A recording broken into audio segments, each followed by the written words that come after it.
అన్నప్రసాదశాలకు వెళ్ళి అక్కడ భోజనం చేయాలని అనిపించింది.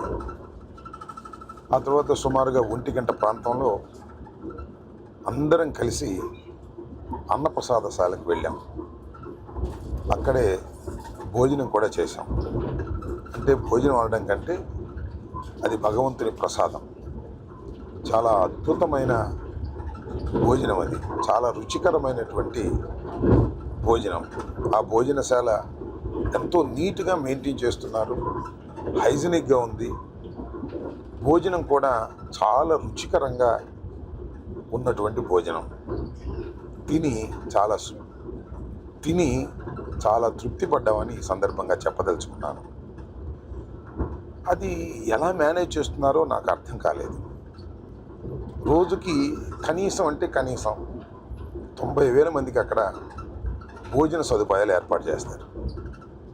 సరే, ఇంకా కొన్ని సందర్భాల్లో, ప్రత్యేకమైన సందర్భాల్లో, బ్రహ్మోత్సవాలు ఇంకా రష్గా ఉన్న సందర్భాల్లో 1,30,000 నుంచి 1,40,000 వరకు కూడా భక్తులు భోంచేసేటటువంటి అవకాశం అక్కడ ఉంటుంది. చాలా సందర్భాల్లో అలా భోజనం కూడా చేస్తున్నారు. రుచికరంగా భోజనం పెట్టడమే కాకుండా చాలా శుభ్రమైనటువంటి భోజనాన్ని పెడుతున్నారు. దీనికి దేశవ్యాప్తంగా అనడం కంటే ప్రపంచవ్యాప్తంగా ఉన్నటువంటి వెంకటేశ్వర స్వామి భక్తులు చందాల రూపంలో ట్రస్ట్కి ఇస్తున్నారు. నాకు తెలిసిన సమాచారం ప్రకారం 2,700 కోట్ల రూపాయలు ఇవాళ అక్కడ అక్యుములేట్ అయి ఉంది. దాని వడ్డీతోనే వీళ్ళందరికీ కూడా భోజనాలు పెట్టేటటువంటి పరిస్థితి అక్కడ ఉన్నది అని తెలిసి నేను చాలా ఆశ్చర్యపోయాను.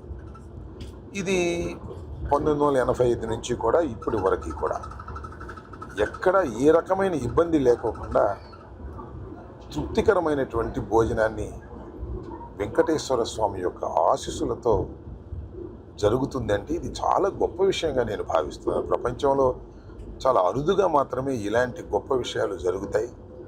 అది వెంకటేశ్వర స్వామి మహత్యం వల్లనండి, ఆయన ఆశీస్సుల వల్లనండి ఇలా జరుగుతూ ఉంది.